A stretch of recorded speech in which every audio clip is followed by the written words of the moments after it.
What is up, fellow bench warmers? Welcome to another episode of Fantasy Bench Warmers. Today we talk about week 20 schedule. My name is JJT with Kamesh Eric on a Sunday recording. Big news today, the biggest probably. We'll probably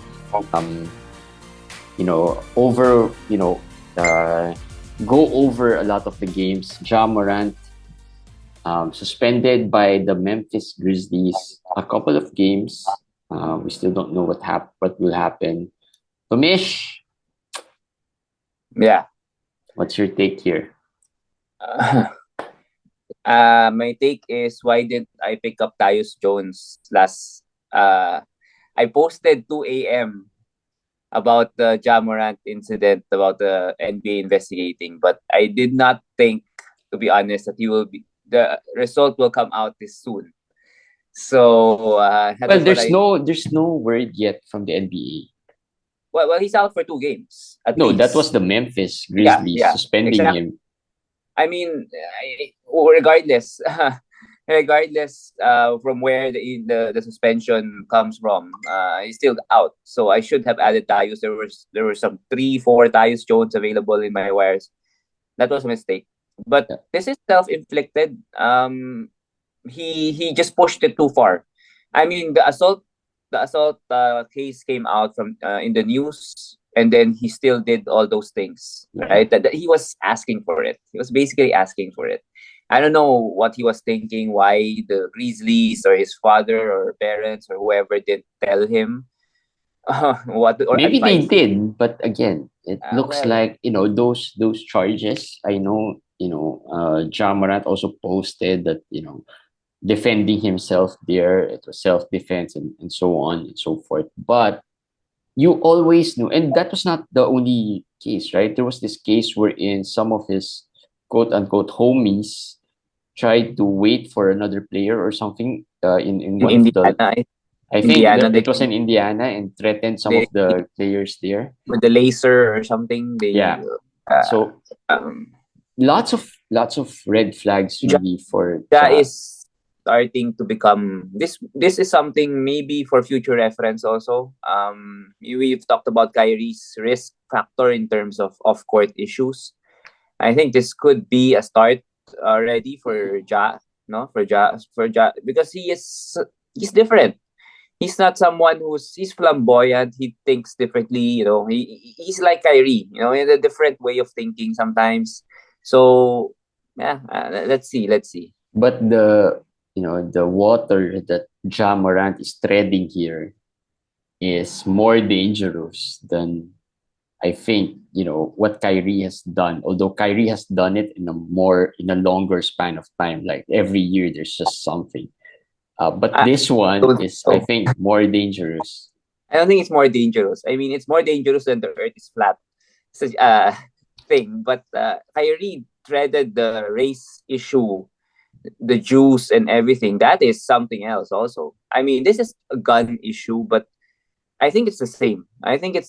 But I hope the only difference is Kyrie's a veteran. Ja, I think, is in his third year or fourth year. So maybe this is just a young player trying to, or whatever.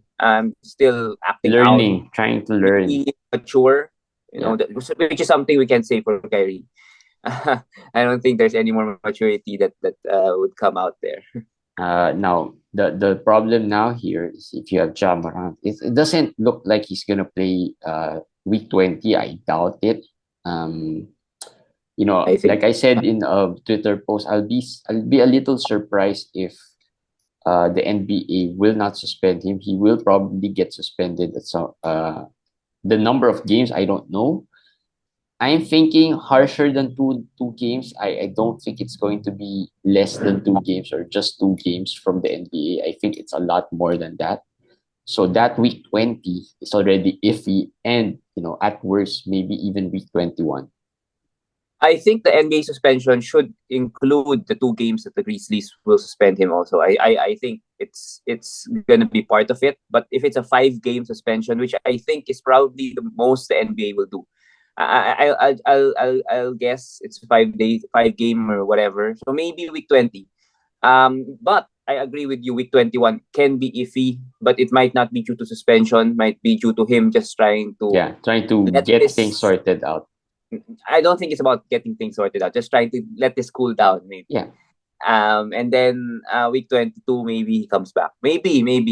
This is very fluid situation. We don't really know. We don't have the answers for you guys. But just to be clear, I think 2021 in danger for Ja Morant. Yeah, and I also posted on Twitter that trade, that controversial trade that went on, Jason Tatum and Ja Morant for Chris Paul, Eaton, and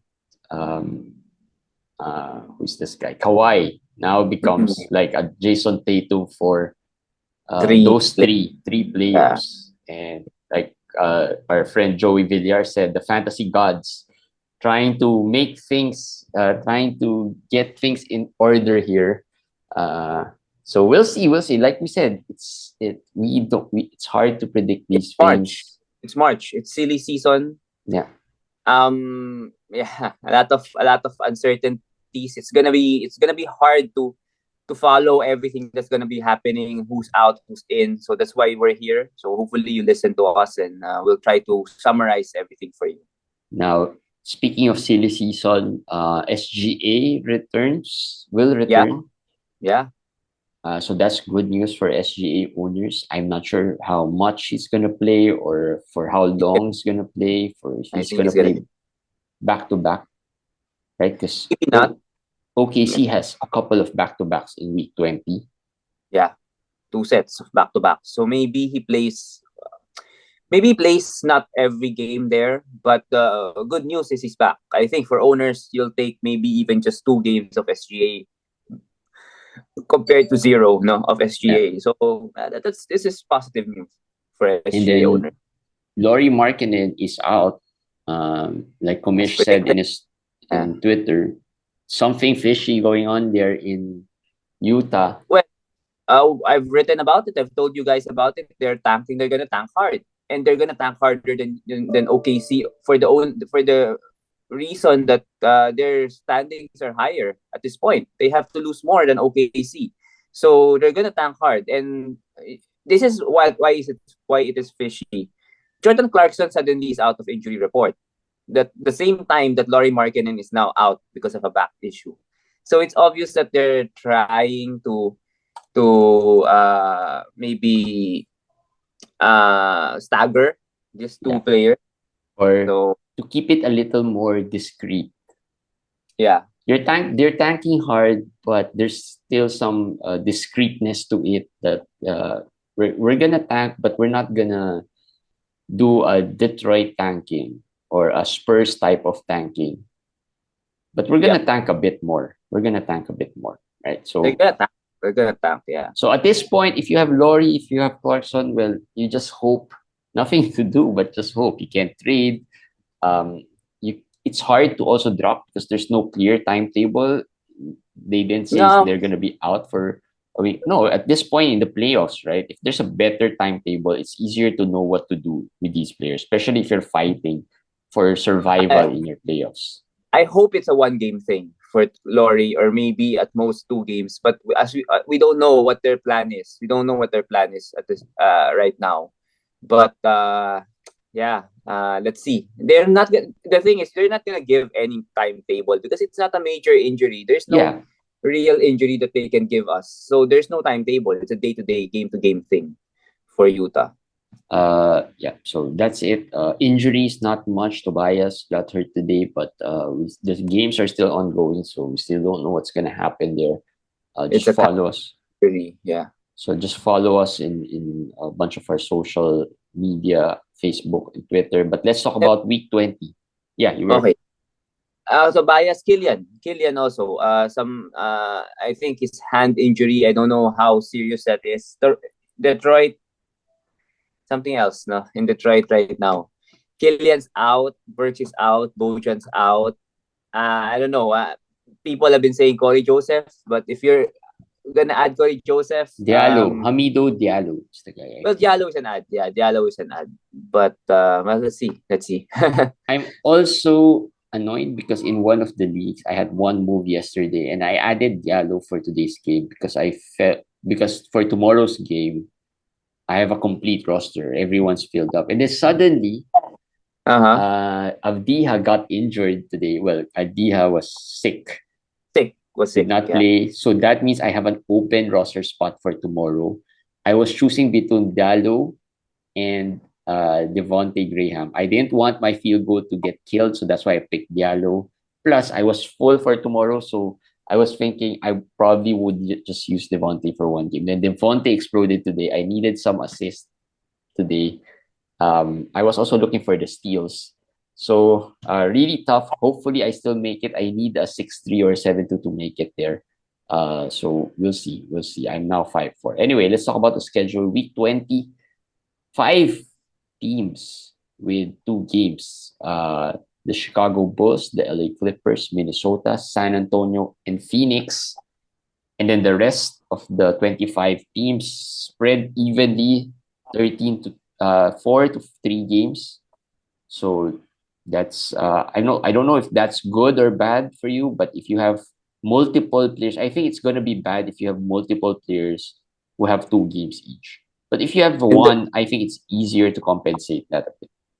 it's gonna be you're fortunate if you only have one, given these 5 teams. Okay, let's not include San Antonio there. The 4 teams aside from San Antonio have a lot of early round players, top flight players. Chicago has a Yeah. big 3. Phoenix has a big 4. Clippers have a duo, Kawhi and Paul George. Minnesota has Gobert and Anthony Edwards. So that alone has around 11 to 12 top players with possible 2 games. Jeremy said it's good because there's possible, a lot. Your opponent might also have players like this, but it depends on the matchups. More chances for you really to have multiple of these combos. Yeah, and that's It could why be that's why the beneficial. episode yesterday we talked about matchups. Uh, those can be crucial. Like Yeah, some teams with the luxury of picking matchups are trying to do that, but we don't know if that could backfire. But again, these things come into play, right? If you see that one of the teams have multiple players with only 2 games next it's week, a big then benefit. Yeah. yeah, that's an advantage already. It doesn't guarantee you a win, but it gives you a little bit of an advantage going forward. And then back, oh, no, breakdown of games. No quality game days, but we'll look into 6 games slate. So Lots of that's 6. actually the number of games are less this week, next week, Mhm. with 4 teams, well, with 4 days with only 6 games, but no days with 4 or 3 games. So that's good as well. But I think taking advantage of streaming opportunities within these 6 games would be crucial or key.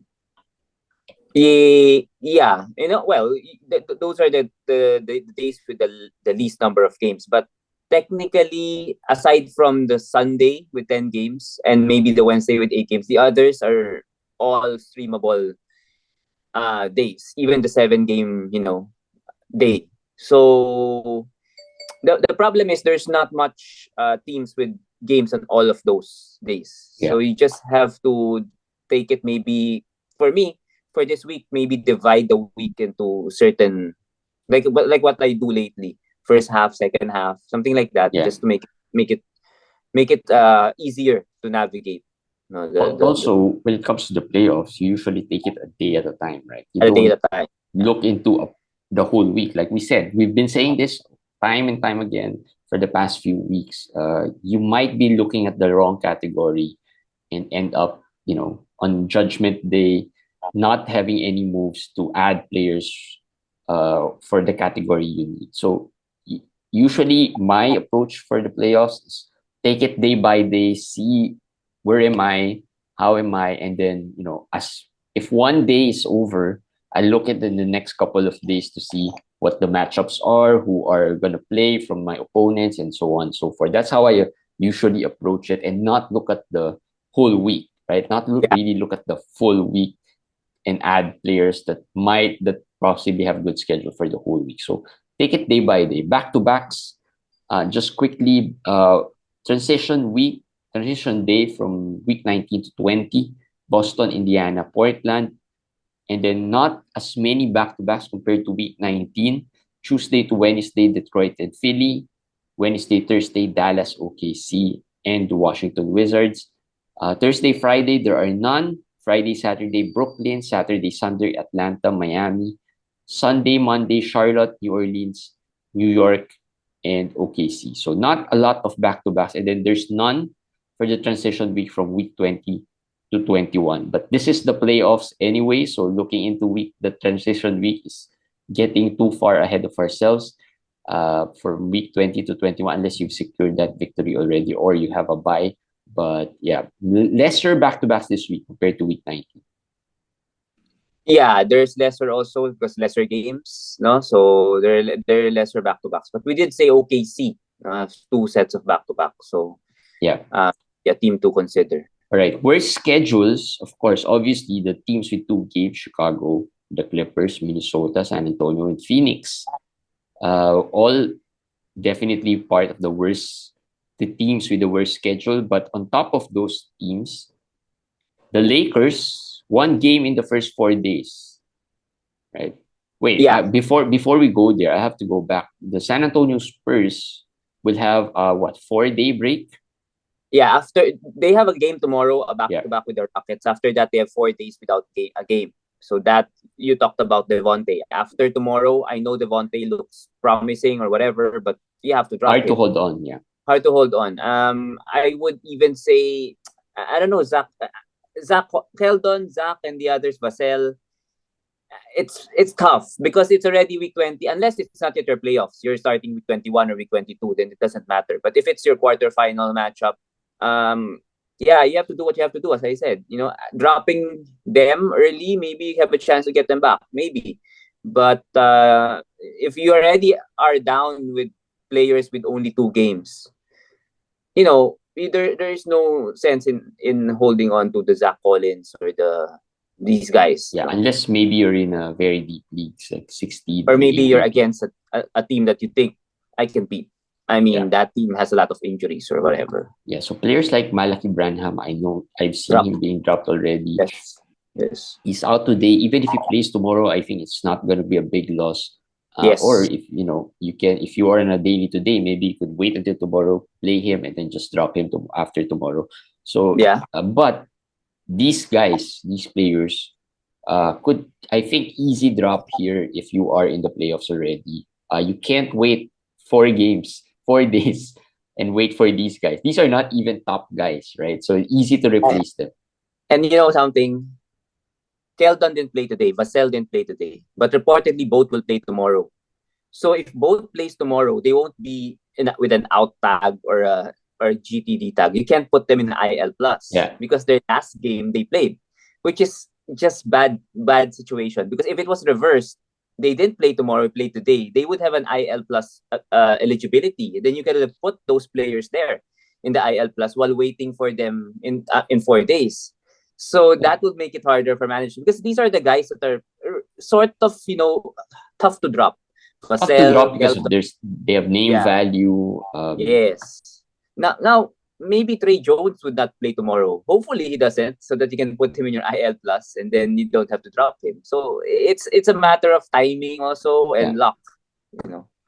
Yeah. So but again, easier to make decisions right now because it's the fantasy playoffs as long as you survive every week. All right. Other teams with worse schedules, like I said, the Lakers have 1 game in the first 4 days, and then the Celtics, Dallas Mavericks, and the Toronto Raptors have 1 game in the last 4 days. So again, Lakers have a lot of fringe players here. Yes. Players who are borderline hold, like Reeves, Vanderbilt, right? Those players. Malik Beasley. Hard to wait for them. Now again, we have to look at who your other players are. If you have some of the 5 2-game teams, you have players from there. Then you have the Lakers. You have to drop the Laker players, and those players you have to have games. to be able to compete. So Yeah. there's no choice. But if you have none of the 2 game teams, yeah, you can hold on to these guys because at least you know you're not disadvantaged at the start. No, so yeah, that's just something to consider. Plus, as we said, as Jeremy said, maybe compartmentalize the week. Yeah. If it's not day by day, it's like 2 days at a time or whatever. Just look at your first day. First, look at how many games your opponent have or has every day, and how many games you have every day. You put it down. I mentioned this previous season. You write it down in a piece of paper so that you will know which day you're really disadvantaged, and maybe try to concentrate on streaming on those days also to catch up a little bit. Yeah.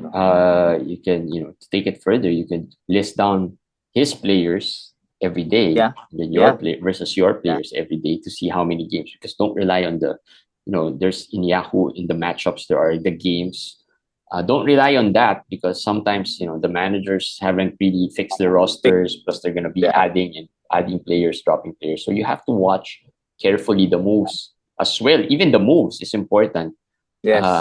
as well because you want to make sure that you have moves, and if your opponent does not have moves already, that may work against him as well. So also, like I said, Boston, Dallas, and Toronto have one game in the last 4 days.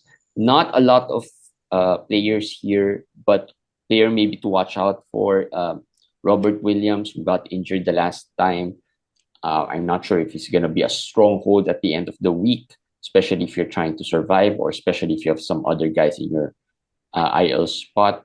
For Dallas, are there players there? Christian Wood, maybe. Christian Wood. Yeah, Christian Wood. When it's the last part of the week, it's the time where it's crunch time. Yeah. It's a time where it might be the last few days of your season, basically. That's that is always my thinking. This is, if I lose, this is the last few days of my season. So what if I drop Christian Wood? So Yeah. what if I drop this guy? I mean, it doesn't matter to me anymore if I'm out. So that's the thinking. That's the thinking. Maybe Christian Wood, Robert Williams, you mentioned. Toronto really for me doesn't have anybody that I would be a must drop because Yeah. it's like Gary Trent played well They're today again. six man deep when it comes to 6-man fantasy deep. Yeah. playoffs. Yeah. All right, so let's look at the flip side. Some teams with a good streaming schedule or good schedule next week. We start off with Detroit, 3 games in the first 4 days. 3 games, and then Brooklyn, Charlotte, and New York. 3 games in the last 4 days. Lots of players here you could use to replace those teams with the worst schedules. That's the good thing because we have Detroit, Brooklyn, Charlotte, and New York. There could be some players there that you could replace the teams with the worst schedules with. And then we have Cleveland and Denver. They are the teams with games on the 6 game slate. 3 of the 4 6 game slate. Yeah. Yeah. And then the last one, like we said, OKC have 2 sets of back-to-back. So overall, I think if you're going to add some players, you're going to add from these teams. If you're going to drop players from San Antonio, from those teams with just 2 game schedules, you might want to look into, Detroit, Charlotte. There might be some good ads there. Brooklyn, there might be some, maybe the DFS. Who else are playing better there? So you might want to look into these. I mean, Denver, in case Bruce Brown was dropped. I mean, these players can be replacement players for your players that had bad schedules and are droppable already. The thing here with Cleveland and Denver, as I said, they're the teams with 2 games in the current week that we are in. So now that they have a good streaming schedule next week, as Jeremy said, Bruce Brown was dropped in one of my leagues because probably of the schedule this week. So there might be players. KCP could have been dropped because KCP is a very solid fantasy player. Yeah. So if he can pick him up, it's gonna be very, very. Plus the fact that Denver doesn't have a game the last 2 days of week 19, so there's really a possibility that he was dropped. a manager manager trying to get into the playoffs dropped somebody like that. So KCP and Cleveland, Donovan Mitchell today sprained his finger, although he's probable to return. He could return, he could have returned if he wanted to return, but still, still something to monitor. There's some injury things there with Donovan, so maybe Caris LeVert is there, or Yeah, there, there, he there, is. there, there He could is in a be lot of there, FA 14 team leagues. yeah, but of course it's not a sure shot, no, because Donovan has been playing. But just something to monitor. Detroit, just want to mention Detroit. We've talked about the tanking and everything, but week 20 they have a good schedule. Week 21 they also have pretty good schedule. They're also one of the best teams in week 21. So I've been checking week 21 already. So week 20 and 21 Detroit's there. So if you add the Detroit Piston who we could play, you might not have to drop that player for 2 weeks at least. I haven't checked 22. You know what's crazy? What's crazy? If you added Marvin Bagley or James Wiseman, these two guys can win your fantasy week for Yes. Yeah. at least 1 week, right? They could win you that 1 week. Yeah.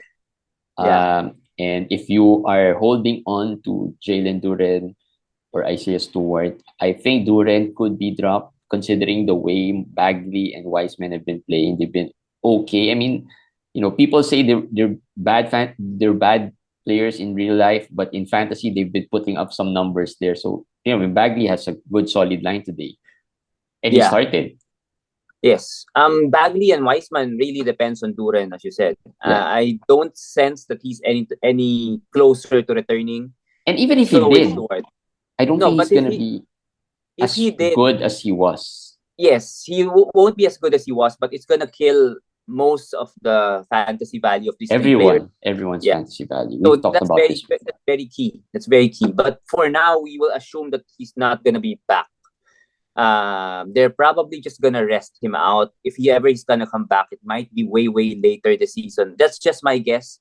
So we assume that, and then proceed that way. You cannot know or predict everything. Unless you have, like we always say, unless you have an IL spot available for him. But if you have multiple players in your IL, he is probably one of the players you're gonna think about dropping right now. And I've seen him, like I said, I've seen him in a lot of leagues, 14 team leagues. No one's picking him up, so that says a lot as well in his fantasy value. Lastly, streaming targets: Dennis Smith Jr. from Charlotte, Matisse Thybulle. Well, Tybulle's not available. I don't think he's Dillon, right? Played well today, started. Monte Morris, I don't think he's gonna be ready until, if you're starting playoffs, I don't think he's gonna be playing anymore throughout your fantasy playoffs. So Dillon Wright is a must add. Isaiah Joe, well, interesting to see.